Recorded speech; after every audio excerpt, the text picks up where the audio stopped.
আসসালামু আলাইকুম সুপ্রিয় দর্শক, আশা করি ভালো আছেন। আলহামদুলিল্লাহ আমিও ভালো আছি। শুরুতেই অনুরোধ করব, যারা আমার চ্যানেলের নতুন দর্শক, দয়া করে আমার চ্যানেলটি সাবস্ক্রাইব করে আমাকে উৎসাহিত করবেন, আর পাশে থাকা বেল বাটনটি অবশ্যই প্রেস করবেন, যেন আমার আপলোড করা ভিডিও বিনা বাধায় আপনাদের কাছে পৌঁছে যেতে পারে।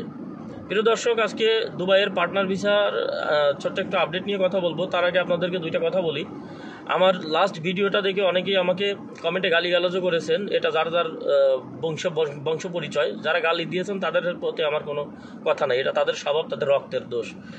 এরা সবাইকেই গালি দেবে। আজহারি হুজুরকেও অনেকে গালি দেয়, ঠিক আছে। ডক্টর জাকির নায়েককেও অনেকে গালি দেয়। আর আমি তো একদম ক্ষুদ্র, একদম নগণ্য মানুষ, আমাকে গালি দিবেন এটাই স্বাভাবিক। কারণ আপনারা সত্য কথা শুনতে কষ্ট পান এবং বাস্তবতা বুঝতে চান না। সত্য কথা শুনতে আপনাদের অনেক কষ্ট লাগে, আপনারা সেটাই শুনতে চান যেটা আপনাদের মন চায়। যখনই আপনাদের মন বা নলেজ এই দুইটার সাথে মেলে না কারো কথা, তখনই আপনারা তাকে গালি দিয়ে যান। ভাই, এখন ধরেন আমেরিকার ভিসা ধরেন বাংলাদেশিদের জন্য কঠিন। এখন যদি আমি আপনাদেরকে বলি আমেরিকার ভিসা একদম ইজি হয়ে গেছে, এই ডকুমেন্টস দিবেন, কোনো ব্যাঙ্ক স্টেটমেন্ট লাগবে না, আমেরিকার ভিসা হয়ে যাবেন, দেখবেন আমার ভিডিওটা ধুমছে ভাইরাল হয়ে গেছে। যাই হোক, যে বিষয়টা আমাকে কষ্ট দিয়েছে সেই বিষয়টা হলো, অনেকে বলছেন যে আমি নাকি অহংকারী।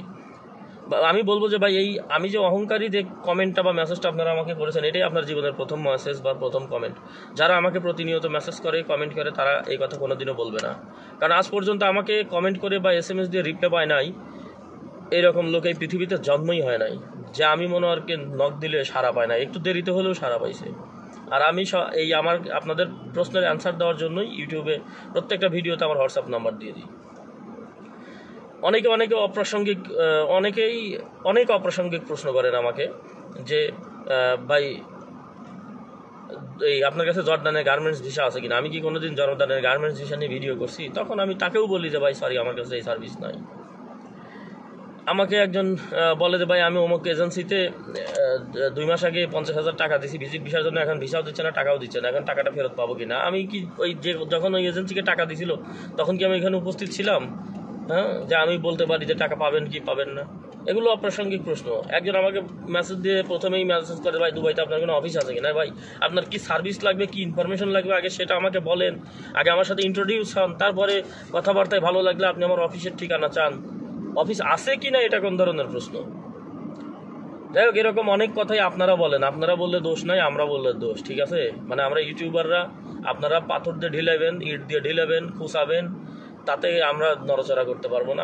আমরা এমন দায় ঠেকছি যে আপনাদের সব কথা আমাদের সহ্য করতে হবে, অথচ আপনাদেরকে হাজার হাজার প্রশ্নের অ্যান্সার দিচ্ছি প্রতিদিন। অনেক সময় অনেক কিছু সহ্যও করতে হয়। আমরা যেরকম সহ্য করি আপনাদেরও সহ্য করতে হবে, ঠিক আছে। আপনাদের হাজার হাজার প্রশ্নের অ্যান্সার যদি আমরা ধৈর্য সহকারে দিতে পারি, আমাদের দুটো একটা কথা আপনারা সহ্য করবেন না কেন? আর একজন মানুষকে আপনি হঠাৎ করেই বলে দিলেন একজন মানুষ অহংকারী। আপনি অহংকারীর সংজ্ঞা কি জানেন? আমাকে হাজার হাজার মানুষ নক দিচ্ছেন, প্রত্যেকের মেসেজের অ্যান্সার দিচ্ছি, একটা মানুষ বাদ যায় না আমার মেসেজের অ্যান্সার থেকে, আর আমি অহংকারী হয়ে গেলাম। তো যাই হোক, অনেক কথা বললাম পার্টনার ভিসা নিয়ে, যেটা আপনারা জানি, এখানেও বলে যাবেন যে আমি অনেক বেশি কথা বলি বা বকবক করি।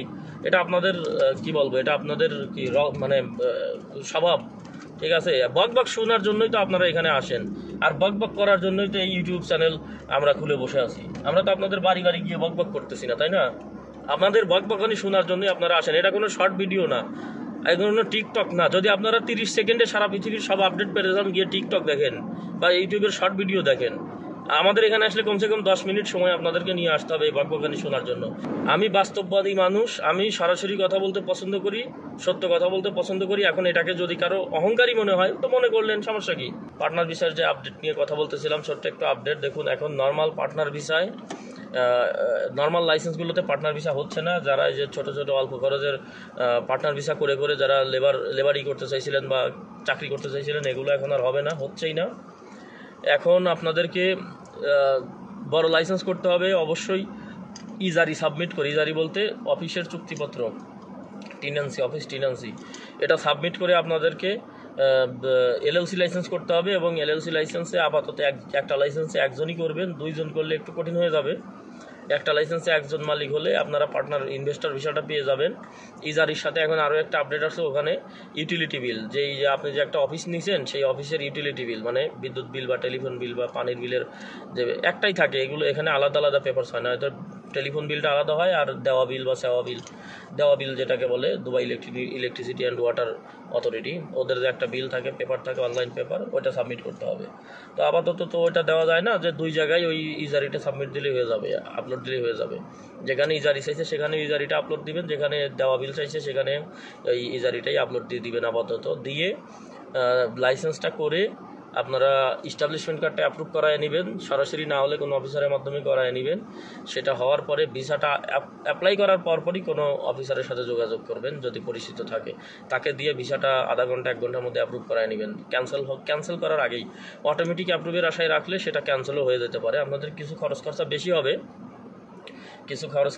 হবে, যার কারণে এটা আপনাদেরকে কাস্টমারের সাথে বা যারা শুনবেন তাদেরও বলছি যে আপনারা আগে থেকেই কিছু খরচ বেশি হবে, এটা প্রিপেয়ার্ড থাকবেন। আর যারা কাজ করাবেন এজেন্সির ভাইয়েরা, তাদেরকেও বলছি যে এই খরচের বিষয়টা কাস্টমারের সাথে আগে থেকেই ক্লিয়ার হয়ে নেবেন, কারণ এখন খরচা বেশি হবে। LLC লাইসেন্সে একজনই এবং নর্মাল লাইসেন্স হবে, কোনো ইনস্ট্যান্ট লাইসেন্স হবে না ইজারি ছাড়া।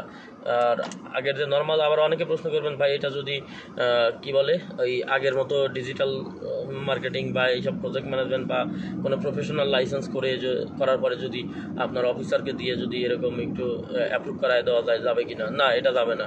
আপনাদেরকে ইজারি সাবমিট করে LLC লাইসেন্স করতে হবে। LLC লাইসেন্সের এগেইনস্টে একটা পার্টনার ভিসা, এরকম অফিসারের সাথে যোগাযোগ করে। সব কথা অনলাইনে বলা যায় না, কিছু বিষয় থাকে এগুলো একটু আইনের সাথে সাংঘর্ষিক, যার কারণে আমি ক্লিয়ার করে বলতে পারতেছি না। তবে এটাই আপডেট, আপনারা বুঝে নেবেন যে LLC লাইসেন্স ইজারি সাবমিট করে একটা লাইসেন্সের এগেনস্টে একটা ইনভেস্টর ভিসা এখন যে কোনো উপায় হোক এটা করে দেওয়া যাবে। এটার জন্য খরচা অনেক বেশি আসবে, 20,000 দিরহামের উপরে যাবে, আপনার 20 থেকে 25,000 দিরহামের মধ্যে খরচ হবে। এবং এটা তাদের জন্য যারা রিয়েল ব্যবসায়ী, যারা রিয়েল বিজনেস করবেন, যারা চাকরি করবেন ওই একটা পার্টনার ভিসা করে, তাদের জন্য এটা হবে না এখন, ঠিক আছে?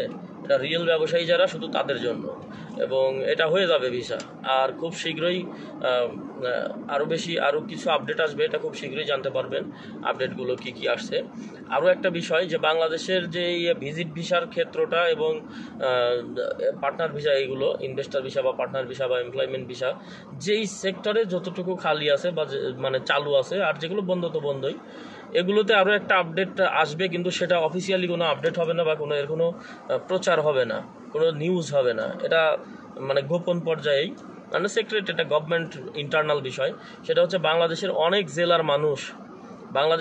জেলার মানুষ এখন ভিসা রিজেক্ট হবে, তাদের পাসপোর্ট স্ক্যান হয়ে কিছু ডিস্ট্রিক্ট থাকবে, বিশেষ করে আমার ধারণা এরকম কোনো অফিসিয়াল আসবে না, এটা আমরা একটু লিঙ্কের মাধ্যমে উপর থেকে জানছি।